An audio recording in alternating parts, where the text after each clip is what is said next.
ప్రకటన 12 అప్పుడు పరలోకమందు ఒక గొప్ప సూచన కనబడెను. అదేదనగా సూర్యుని ధరించుకొనిన యొక్క స్త్రీ ఆమె పాదముల క్రింద చంద్రుడును శిరస్సుమీద 12 నక్షత్రముల కిరీటమును ఉండెను. సమస్త జనములను ఇనుపదండముతో ఏలనయ్యున్న యొక్క మగశిశువును ఆమె కనగా, ఆమె శిశువు దేవుని యొద్దకును ఆయన సింహాసనమునొద్దకును కొనిపోబడెను.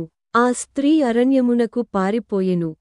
అచ్చటవారు 1260 దినములు ఆమెను పోషింపవలెనని దేవుడామెకు ఒక స్థలము సిద్ధపరచియుంచెను.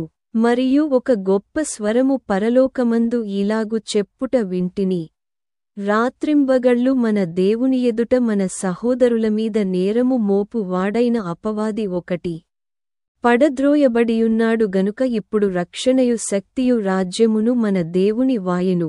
ఇప్పుడు అధికారము ఆయన క్రీస్తుదాయెను.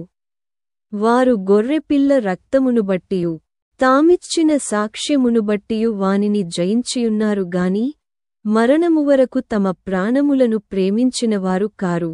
అందువలన ఆమె అరణ్యములో ఉన్న తన చోటికి ఎగురునట్లు గొప్ప పక్షిరాజు రెక్కలు 2 ఆమెకు ఇయ్యబడెను.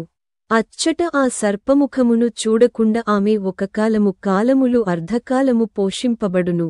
భూమి ఆ స్త్రీకి సహకారియై తన నోరు తెరచి ఆ ఘటసర్పము తన నోట నుండి గ్రక్కిన ప్రవాహమును మృంగివేసెను.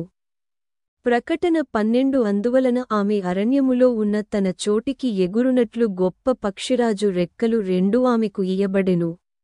అచ్చట ఆ సర్పముఖమును చూడకుండా ఆమె ఒక కాలములు అర్ధకాలము పోషింపబడును.